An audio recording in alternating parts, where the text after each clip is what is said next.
let's capture my flowers one more time in the first proper Q&A. I'm very happy that you've sent me all these amazing questions. I'm about to answer them. So let's begin. First question, what got you interested in sharing tips and techniques with us via YouTube?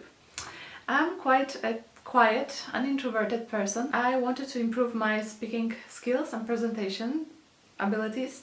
So around 3 years ago I've opened a YouTube channel. In the meantime I got super excited to be able to help someone out there by simple tricks and tips that I've realized that work for me. Just gives me so much fulfillment, pleasure and happiness to be able to assist even one person, never mind a few thousand, in search for the things that work. I am new to your channel and just love your personality. Thank you very much. Just wondering, where are you from, what country? And there's another one, I would like to know what country are you from and do you still live there? How old are you? Did you go to school for massage? I wish you continued success and love your videos. Have a blessed Easter. Thank you very much. I'm originally from Poland, from Krakow precisely. I don't live there anymore. I live in Edinburgh right now. I've been living in the UK for around 9 years. In the meantime, I've been on a study exchange in Australia, I've been traveling in Asia, Fiji, New Zealand, and very soon I'm going back to Asia again to do some traveling. So yeah, I'll be letting you know soon. I'm 27 years old, turning 28 in July, in 2 months' time. 164 centimeters tall and I weighed around 55 kilograms, so let's just put it out there. Did I go to school for massage? No, I've never been to, I've never had any education around that theme at all. My area of expertise as on the diploma is in international business management, and I work in financial services, but I'll be talking about a little bit later on. I just got interested in face massage when I was around 21 or 22 when I was on study exchange in Australia, and since then I became a guinea pig. I've been testing and trying. So you see, I would never think that one day I'll be able to share my experience with someone out there. So what you can see in the videos is just really my interest in how amazing it is that we can sculpt and shape our faces with just our fingers in the comfort of our own home, on our own terms, in our own time, for free. Here we have a bulk of 5. When did you start to do face massage? I got interested when I was 21. I probably started when I was 22. I just must have turned 22. Are you going to cosmetologist? If yes, how often? I have never been to the cosmetologist or beautician, never in my life. Are you working out? If yes, can you please share your routine with us? I am, yes, because my work is an office-based. I try to exercise at least 3 times a week. So I either go for a run or I do a workout with a Polish fitness lady, Ewa Chodakowska. I'm mentioning about it a little bit more in the video about how did I manage to slim down the lower part of my body. What are your favorite YouTubers? Yeah, I had to check that one actually, because once you start recording there is not that much time to watch other people. I also probably gonna disappoint my English speaking audience, because mainly I'm watching Polish channels if I ever have time. Niesia 25, for example, is a girl, one of the first YouTuber I've ever subscribed. Another one, Azjatycki Cukier, she was one of the person that got me so much information about all the face massage and Asian products, Asian skincare products. I really like to watch a program called 20 Square Meters of Łukasz. He makes some interviews with international stars as well, so highly recommended. And from English speaking channels, recently I'm obsessed with Bronze Goddess. She and her strawberry letters is girls write to her some problems that they have, and I'm like, how can you even have problems like this?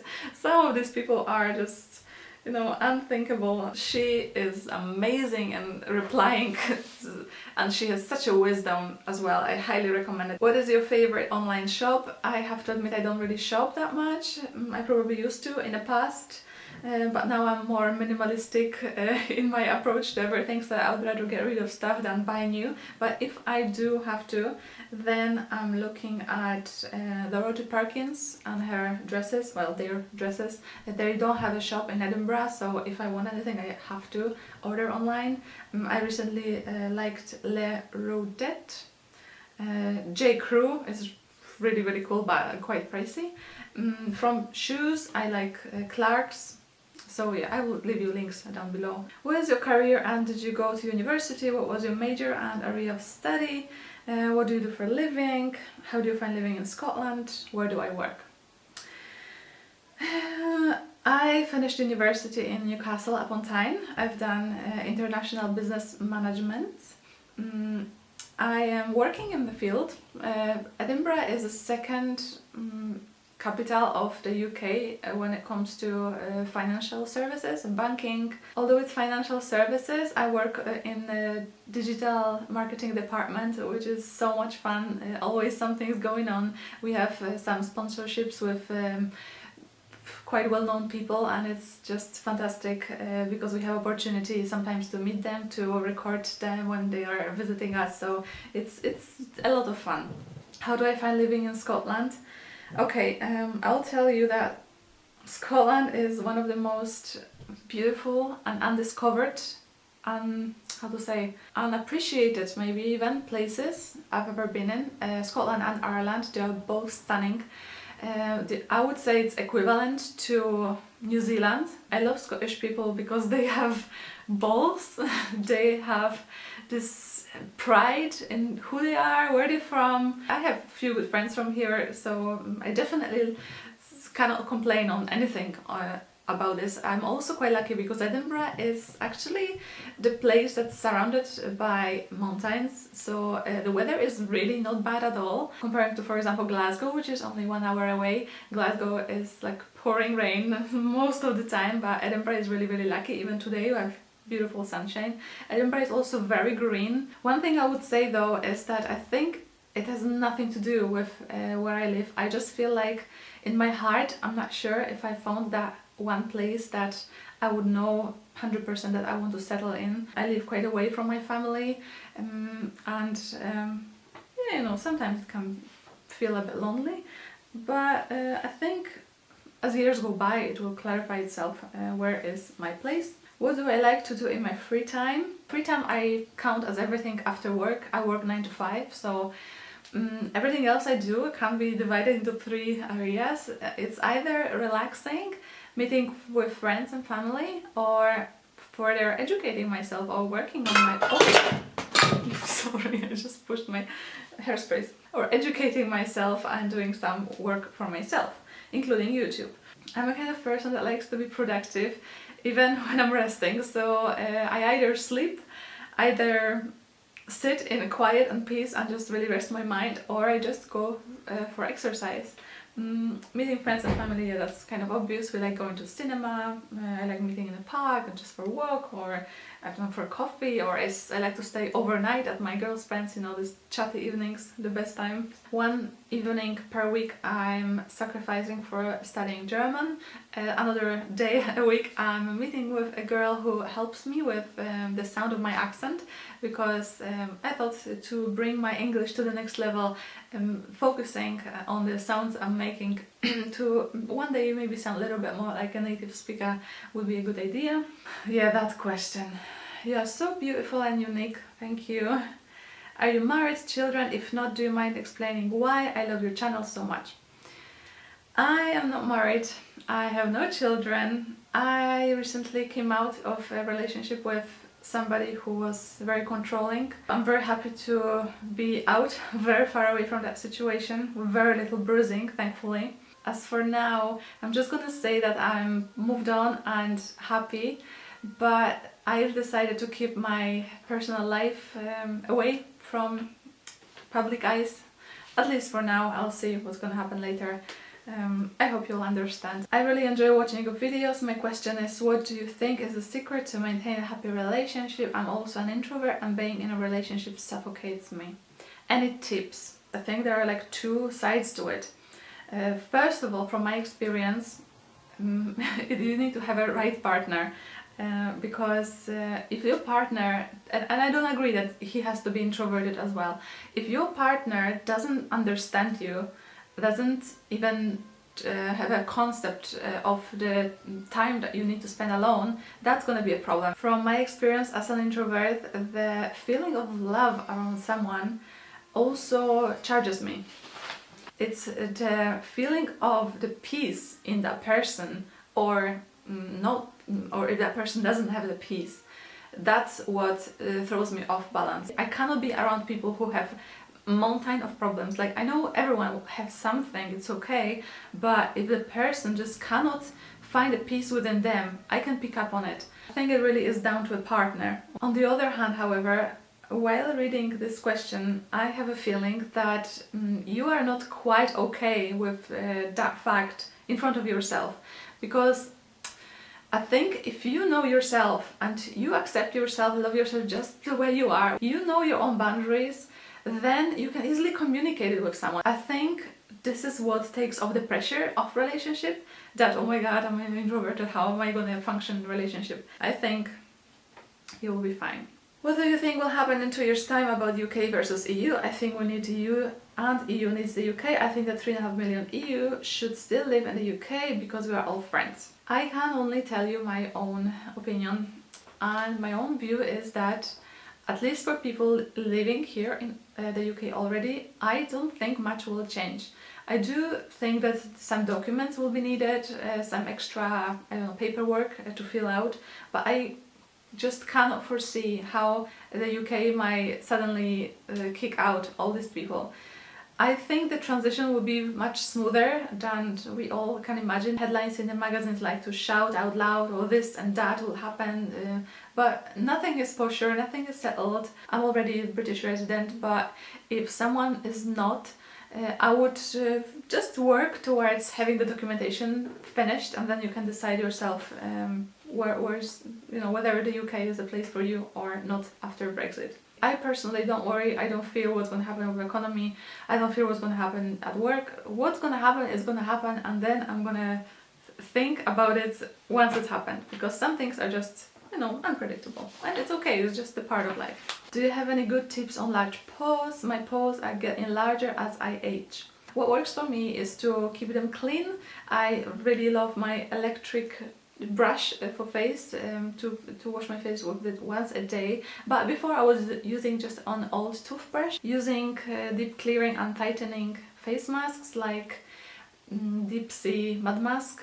Also, my skin at least gets larger pores whenever it's hot, so maybe avoid the heat as well. I also know that products with retinol help to tighten the skin, so yeah, look for that in your serum. Hi Olga, can you make a nose massage video? Is it possible to reshape it with massage? Okay, I would love to know massage like this, you know, because I have quite solid bone in my nose. But to be serious, there are two reasons why your nose might be large. I'm not sure which one you're talking about. If you're talking about the bone itself, I don't know anything 100% reliable that can work in making your bone smaller. I've heard it's possible to reshape the bones in your face. I know the massage that can do, you know, can shape your jawbone, for example, or there is like a very controversial massage that actually can make your whole head smaller. That's done by professionals in Singapore and Korea. For bones, I'm afraid I cannot help you, but if your nose is large due to the puffiness, there are a few ways you can make it appear smaller. First one is to putting your hands next to the nose, doing this motion. Second movement you can do is to using your thumb on the side of your nose, just push it upwards. Of course, for all of this you'll need to use oil. I don't mention that because I hope you will know this. So yeah, if you just hold it in this place and move it towards the eyebrow, the same on the other side, that should reduce the puffiness from here and shape your nose a little bit on the side. And third movement would be to put your hands together and with just this here, grab your nose and like movements along your nose, you know, downwards, but towards the front. You can just I don't know, push the puffiness away. Yeah, What do you recommend for uber dry skin? I would like my face stop flaking and to have a healthy glow. My skin is normal to dry, but in the past it used to be more dry. However, since I started using the Korean style way of applying moisturizers, skin on my face significantly improved its moisture levels. The basic concept is that instead of using one heavy cream, one would use a few lighter products with active moisturizing ingredients. I feel like in the West, companies are a little bit more cautious for more sensitive skin, or they're a little bit more cautious what will happen if it will work for half of the people, but the other half will get some sort of heavy reaction to it. While in Asia, I think the emphasis is on the proper result. Each ingredient has a very specific function, so one goes inside and captures the water from inside, one sits on the skin, one locks the moisture on top of the skin. It's very interesting approach, so I heavily recommend it. It's like a Korean 10-step skincare style. This is my second request to you: remedies for dark circles, please, thanks. I have tons of requests for circles around eyes, also for the massage of the neck. These two places I have completely no problem with. I've never had dark circles, I've never had any problems with neck yet. Of course, it might change as I grow older. Yeah, I feel a little bit uneasy at the moment to make any video about these topics. I would rather tell you about things that I've known, I've tested, rather than hypothetically something that might work. Yeah. This message is quite long, but I'll just go to the part of it. Basically, I have prominent smile lines near my lips, not the smile lines that appear when you smile near the cheeks, but closer to the side of the lips, so I guess they are these here. So I was wondering, maybe you could do a massage on how to prevent that and make it less noticeable. I have one simple move that can help with these. You have to use 3 fingers, place it here underneath your lips, and then make a circle with your, pinky finger, no, it's not pinky, 4th finger touching your corner of the lips and finishing on top of your lips. So you just do this massage move a few times. You incorporate it in your evening routine. This should help with these lines here if you do it on a regular basis. I saved this for the end. Hi Olga, would like to ask how you manage to stay so upbeat and positive. What's the best trick to stay positive? Firstly, I cannot ignore this. I am naturally quite upbeat. I have moments when I'm not fine, but I don't ever have like longer periods of time. There is this energy in me that makes me get up in the morning and go. I like to solve problems. I like to find myself greater than any obstacle that happens in my life. Second thing that I've learned fairly recently, to set your own boundaries, in a sense, figure out what brings you down and just avoid it, but be very firm in it. Like, I don't like going out, I don't like going to clubs, I don't like drinking that much. I pretty much don't drink anymore. I stopped listening to some sort of music, I've stopped to watch some type of films that I just notice bring me down. So because I'm 90% of my time I spend in this happy environment, surrounding myself with happy things, this keeps me upbeat as well. Third tip I also learned fairly recently is to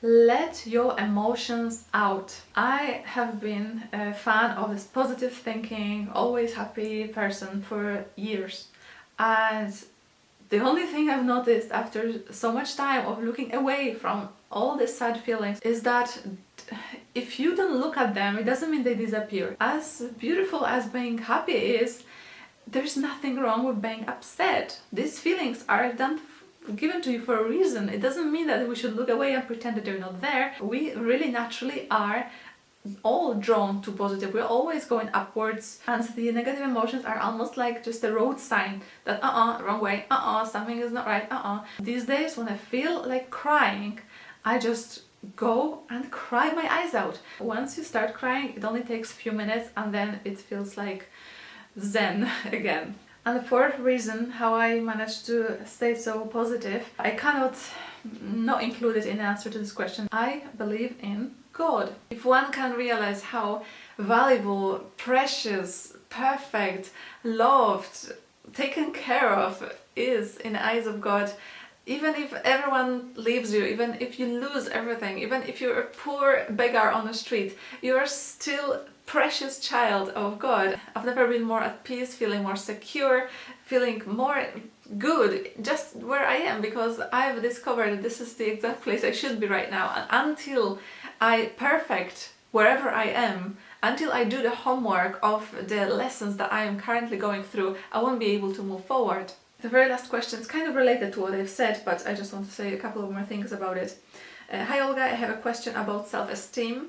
Do you have advice for getting more confidence? I used to get bullied and I still struggle with self-esteem issues. I think that everyone takes their self-esteem and confidence from something. Too many people around take it from things that are not permanent. People hold their sense of worth in other people, in the parents, in their partners, in how much money they have, in how beautiful they are. I think this is the most tricky. If you hold it in something that can fade away, I know it might not seem like, I know things may look like they're gonna be perfect all the time, but what's gonna happen if your parents die, if your partner leaves you, if you lose all the money? One day you'll be old and wrinkled in a deathbed. Where are you gonna take all your confidence from then? I don't think I have a high self-esteem. I am faulty. I don't have all. But when I see myself through the eyes of the Creator and He knows that I'm perfect, He made me that way, then this is that missing piece that completes me fully, lifts me up from all the problems that I have, from all the people that ever abandoned me or bullied me. And this is the force that keeps me going, because I know that I'm worthy, I'm precious, I'm strong, but not through my own strength. There is something greater than me that holds me, like, in their own hands, and I'm safe. This lets you to laugh at the people who try to tell you that you're anything other than the truth that you are. The tree just grows and it doesn't care whether someone likes that tree or not. The tree just becomes what it is, what it was always meant to be. The same should be with us humans. And yeah, I know it's a sticky thing to talk about faith and God and everything, but you know what, I cannot answer these questions without mentioning this. That's all. Thanks very much. Very, very long videos. I hope you enjoyed that time with me. Thank you for watching me. Thank you very much. It's so many of you. My goodness, I cannot comprehend how did that happen. Thank you very much. You helped me so much. You have no even idea how much. I wish you all a very good day. I'll see you very soon. Bye bye.